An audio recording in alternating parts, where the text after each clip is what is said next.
पहा नवीन एपिसोड्स एकदम add free.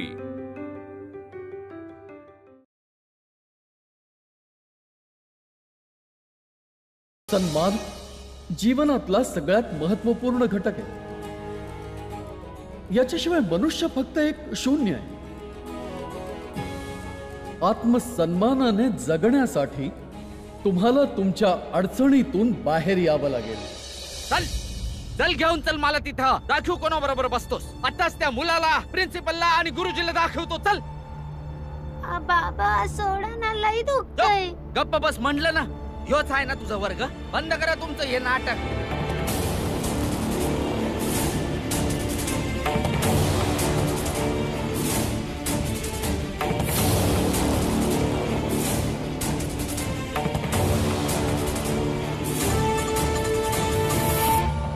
हीच आहेत का ती दोघं ज्यांच्या बरोबर तू बसतोस? बोल की काय झालं? काय गोंधळ आहे? तुम्हासनी काही माहित नसेल ना तर कोणाला शिकवायला जाऊ नका। ह्या दोघांमधून कोण आहे त्यो? ह्यो का तो ज्याने माझ्या मुलाचं डोकं फिरवलं आहे? आम्ही दोघं सक्का भाऊ आहोत काका। अरे काका असेल तुझा बाप। अन गुरुजी, माझा मुलगा ह्या पोरांबरोबर बसायचा आणि तुम्ही काहीच बोलला नाही आणि आता विचारताय काय झालं? तुम्ही शांत व्हा। मी यापुढे लक्ष ठेवेन।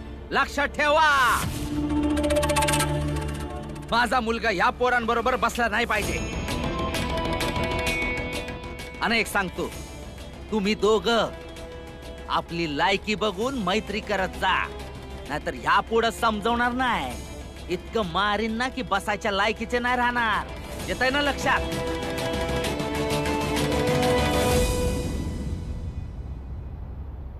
अरे कैलाश भाऊ, काय झालं? बरं झालं गुरुजी तुम्ही बी आला। तुम्हाला एवढंच सांगायचं हाय, तुम्हाला शाळा चालवायची असेल ना तर जाती धर्म स्वतःही समजून घ्या आणि या मुलांनाही समजवा आणि त्याप्रमाणे अनुशासनचं पालन करा।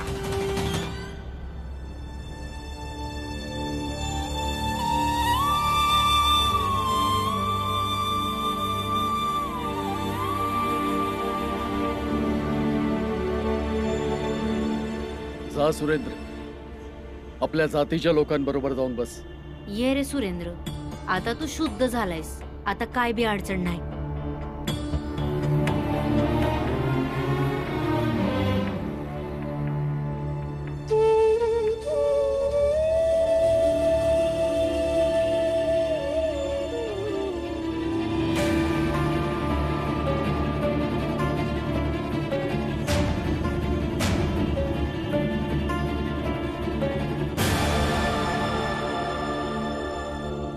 आता बी तिथेच बसायचे का?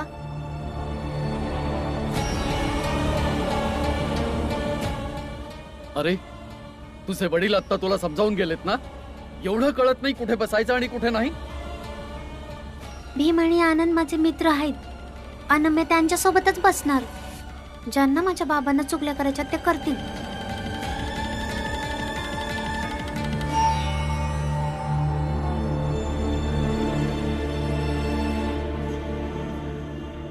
नाही सुरेंद्र, तू तिकडेच जाऊन बस।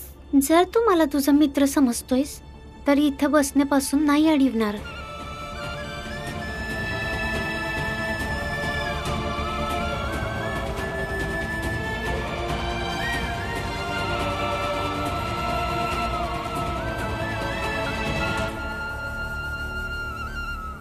रामजीच्या घरी जा आणि त्याला सांग प्रिन्सिपल साहेबांनी लगेच बोलवलंय। हे आनंद आणि भीमराव असं नाही ऐकणार। नाही गुरुजी। ऐक, त्यांना हे देखील सांग की दुसऱ्या जातीच्या मुलाने त्यांच्याशी स्वतःहून मैत्री केली आहे, पण तरीही चूक त्यांच्या मुलांची आहे की कोणी त्यांच्या मुलांशी मैत्री का करताय? हे बघा, तुम्ही पुन्हा पुन्हा त्या दोघांचा पक्ष घेऊ नका। मी कुणाचाच पक्ष घेत नाहीये। मी एक शिक्षक आहे आणि जे खरंय त्याला खरं म्हणतोय। तुम्ही शाळेत शिकवायला येता ना, मग शिकवण्याचं काम करा ना। न्यायाधीश बनण्याचा प्रयत्न करू नका। शाळा कशी चालवायची हे मी बघून घेईन, आणि तरीही जर तुम्हाला अडचण होत असेल तर तुम्ही शाळा सोडून जाऊ शकता।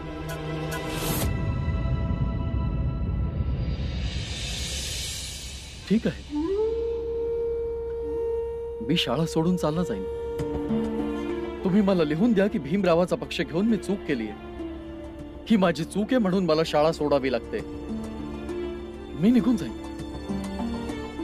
अहो शेवटी तुम्हाला हवं काय प्रधानाध्यापकजी? जर आम्ही भीमाला आधार देऊ शकत नाही तर कमीत कमी त्याच्यासाठी अजून अडचणी उत्पन्न करू नये, बस एवढंच म्हणणं आहे माझं. गुरुजी, मी या रामजीला बोलवायला घरी जाऊ का नको? बाहेर जाऊन घंटा वाजव आणि तुम्ही जाऊन वर्गात मुलांना शिकवा. जा जा.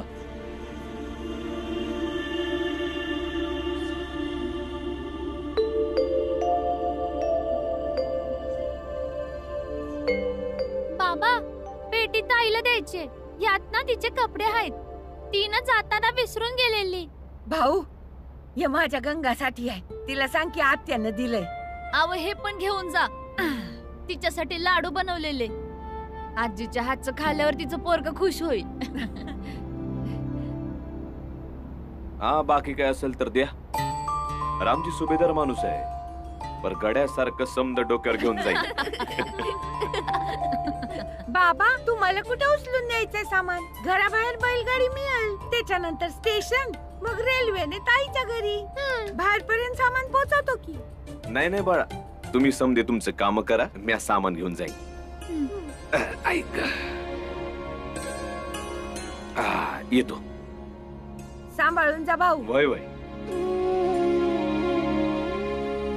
मी आलेच.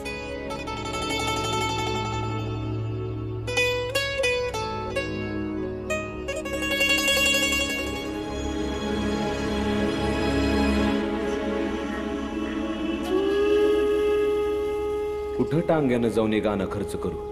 5 कोस तर आहे. पायी चालत जातो, पैसे वाचतील तर कुठेतरी उपयोगाला येतील.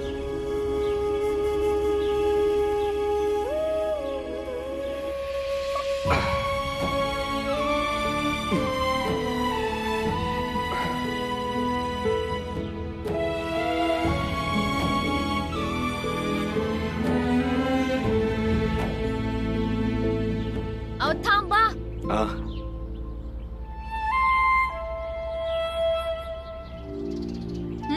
म्हणून तुम्ही तुळसाला सांगितलं ना मला सोडायला येऊ नकोस, मी जाईन म्हणून. कुठेतरी पैसे वाचवील ना ग भीमाबाई. आनंद 5 कोस तर आहे, कुठं लांब आहे का? हा, 5 कोस दूर कुठं आहे? अहो, वय नाही राहिलं तुमचं वजन घेऊन चालत जायचं ते. काय ना भीमाबाई, जोवर पोरापोरींचे संसार चालू होत नाही ना, तोवर आई बाप हे तरुणच असतात. आणि आपल्या पोरांसाठी 5 कोस काय, 50 कोस पण चालू आपण. चल येतो म्या. जावा.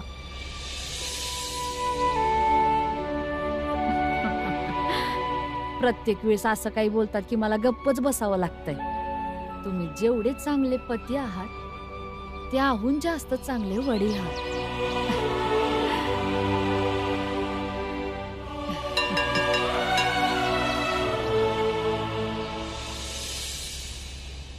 सुरेंद्र, तू आमच्या बाजूला बसायचा हट्ट का केलास? जर हे तुझ्या बाबांना कळलं तर परत तुझं अंग धुवून काढावं लागल. मग धुवून काढी ना. काय झालं? काय नाही. सांग की सुरेंद्र, काय झालं?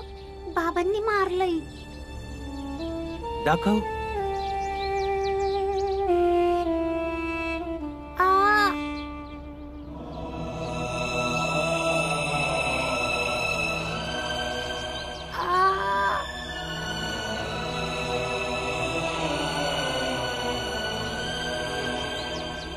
सुरेंद्र, तुला तर लय मारलंय रे. खूप दुखत असेल ना? दुखतच असेल. किती जोरात मारलंय बघ याच्या बाबानं. मग त्याच्यावर काही लावलं नाही का? थांब, माझी आई हळद कुठून औषध बनवती. ते लावलं ना की दुखणं लगेच पळून जातं बघ. मी आता घेऊन येतो. थांब, तू जाऊन घेऊन येशील तोपर्यंत मधली सुट्टी संपून जाईल आणि वर्ग सुरू होईल. हो दे ना. तसं बी पहिला तास संस्कृतचा आहे आणि त्या तासाला आम्हाला बसू नाही देत. मी असं गेलो आणि लगेच आलो.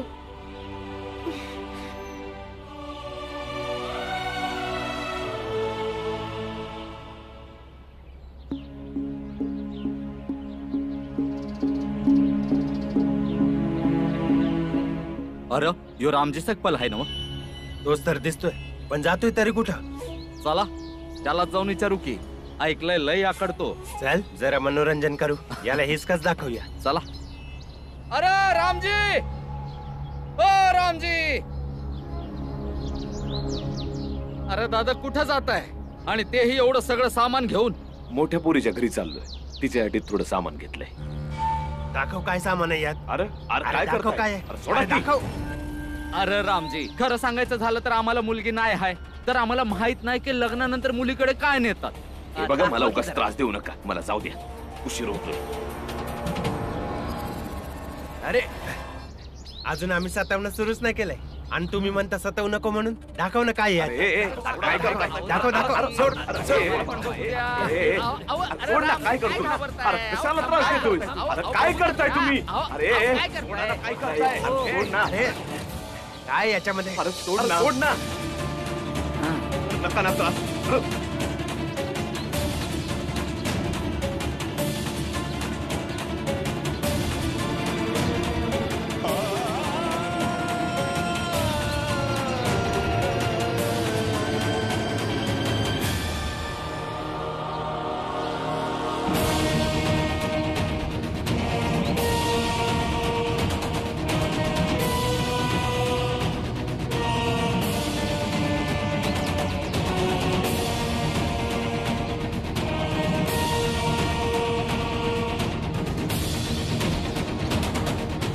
ए थांबा, काय चाललंय हे सगळं? मी इकडून जात होतो, या समध्यांनी माझं सामान उद्ध्वस्त केलं. कोण आहेस तू? कंपनी सरकारच्या सैन्यामधला निवृत्त सुभेदार आहे.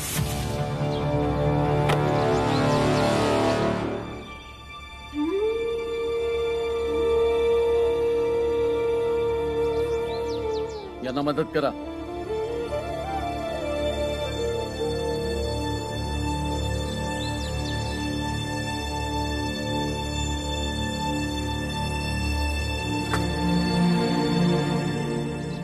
तुमचे लय लय आभार झाले बघा. हे घ्या, माझ्या बायकोने तिच्या हाताने बनवलंय. घ्या. लाडूसाठी खूप खूप आभार सुभेदारजी. आता तुम्ही आरामात जाऊ शकता.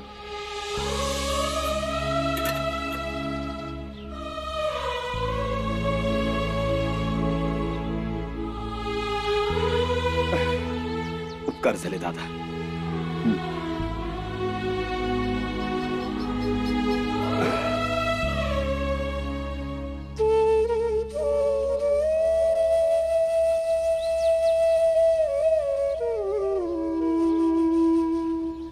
कळतंय की मुठभर इंग्रजांनी तुमच्या देशाला का गुलाम बनवून ठेवलंय?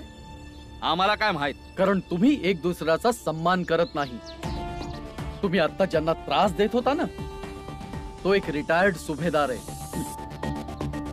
तुम्ही लोक सुभेदार तर सोडा, एक शिपाई देखील होऊ शकत नाही. असतील सुभेदार, पण जातीमध्ये आमच्याहून खालच्या जातीचे आहेत. जोवर जातीपातीचा खुळखुळा वाजवत राहाल ना, गुलामच होऊन राहाल. आज इंग्रज सरकारचे गुलाम आहात, उद्या आणखी कुणाचे? प्रेमाने राहाल तर लाडूही मिळेल आणि स्वातंत्र्यही. कळलं? चला.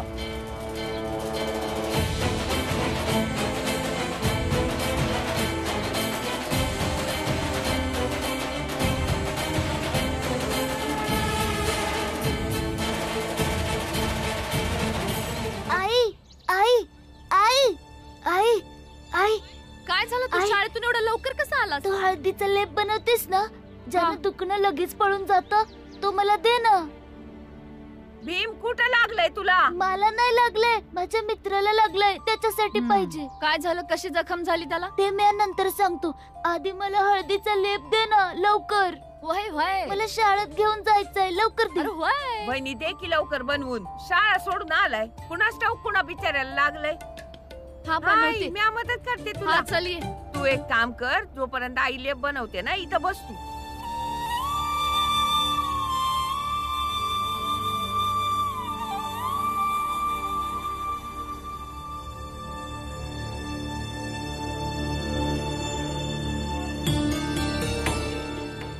सुरेंद्र आणि भीम कुठं बी दिसत नाहीत. कुठं गेली दोघं? शोधा त्यांना. कुठं आहेत ते? दोघं सोबतच असतील. आणि संध्याकाळी सुरेंद्रच्या बाबांना सांगूयात की त्यांचं पोरग भीमासोबत फिरतय. हो, मग अजून मार पडील आणि त्याचं बी शुद्धीकरण होईल, जसं तुझं झालं होतं. चला, नाही झालं तुम्ही तिकडे शोधा, आम्ही इकडे शोधतो. चल.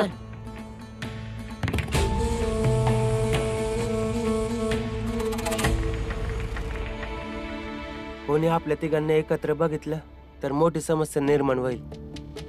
इथं कोण बघणार आहे बाळा दादा? कोणाला थोडी कळणार आहे.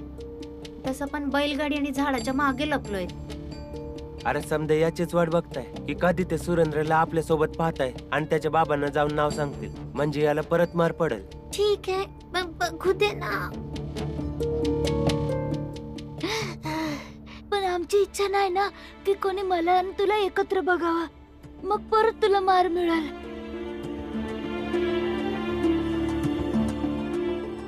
तुझी कापड काढ आणि हा लेप लावून घे. आईने लेप बनवलाय, लवकर बरं वाटेल. घे, लावून घे.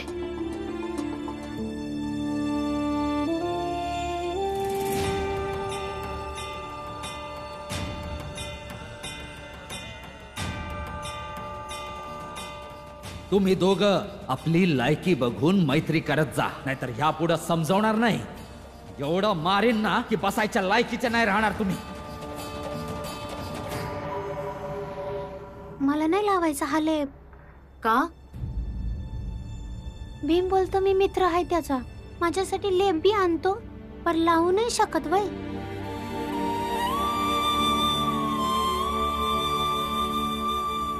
तुझ्यात आणि माझ्यात काही वेगळं आहे का?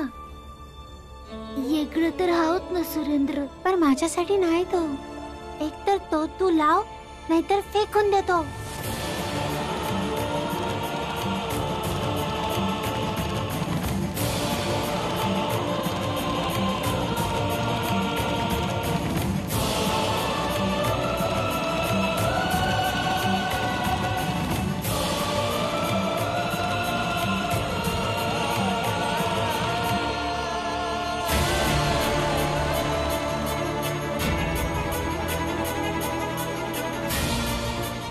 पाठ कर इकडं.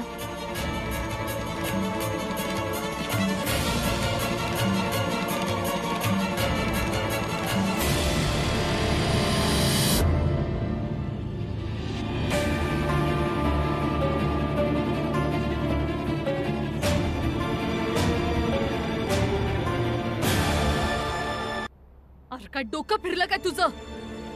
ह्याला औषध लावशील? अरे ह्याच्या आई बापाला जर कळलं ना तर त्याचं जे काय होईल ते होईल, पण तुझं तर हातच कापून टाकतील. चल जा वर्गात जाऊन बस. चल जा इथून. पण आई, बघ तरी एकदा त्याच्या पाठीला किती लागलंय ते. तुला समजत का नाहीये भीमा? या औषधाने त्याला बरं नाही वाटणार, त्याला त्रास होईल.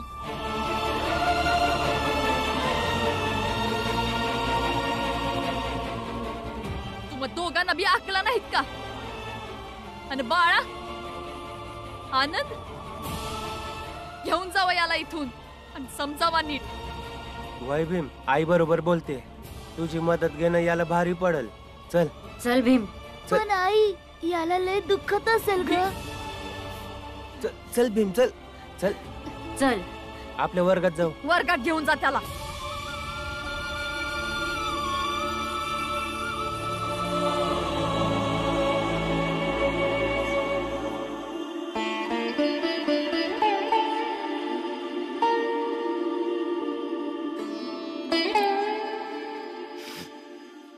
मला माहित आहे तू खूप चांगला आहेस. चांगला आहेस म्हणूनच तू माझ्या भीमाशी मैत्री करण्याचा विचार तरी केला. पण तुझी ही दोस्ती माझ्या पोराचा जीव घेईल रे. अरे कदाचित तुझा बी. पोरा, मी तुला विनंती करते रे,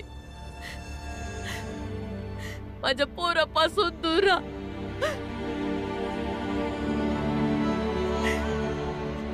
मी सांगितलेलं लक्षात ठेव.